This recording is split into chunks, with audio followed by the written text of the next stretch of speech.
Hello everyone! Time check guys, 2 a.m. Pero namamlansya pa rin ako.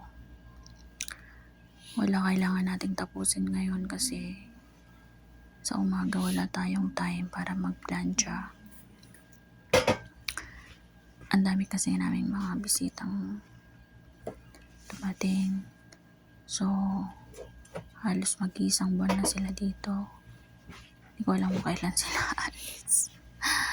Buti lang sana kung mga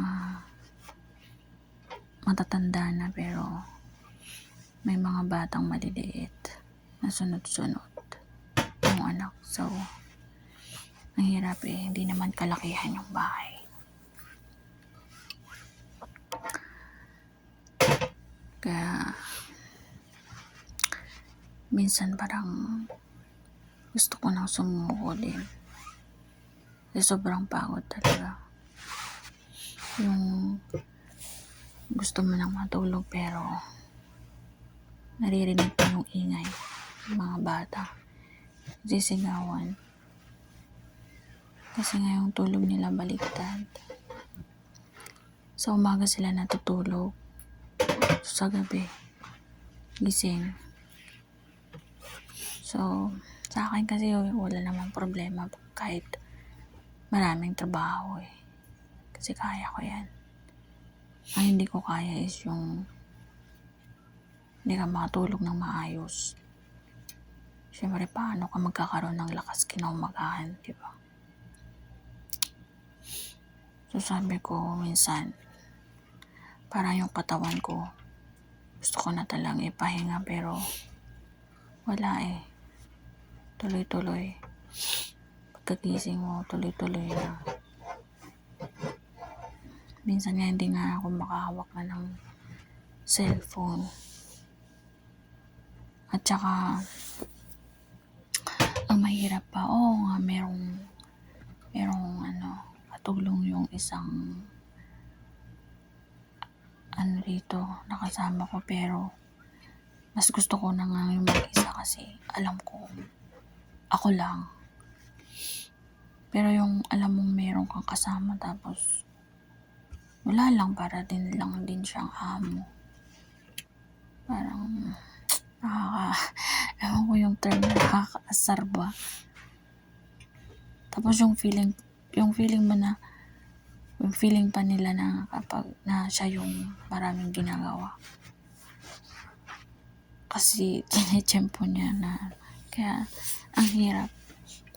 Sobrang hirap. Pero huwag tayong magagawa. Kailangan natin magtiis. Pwede lang sana talagang sabihin na okay ka lang sa kasama mo, di ba? Okay ka lang. Hindi ka naman amo dito para di ba? So, tapos ang mahirap pa, kapag patulog ka na, mga ibang lahi na napakahilig nila sa tawagan. Yung parang walang hangganan. Kung ako siguro, parang nakakairita. Naiirita ka nang makinig sa usapan nila.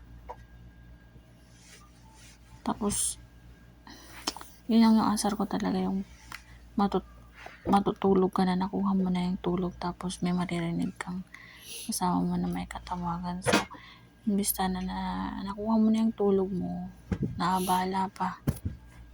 Ang hirap talaga guys, yung pinagdadaanan ko ngayon.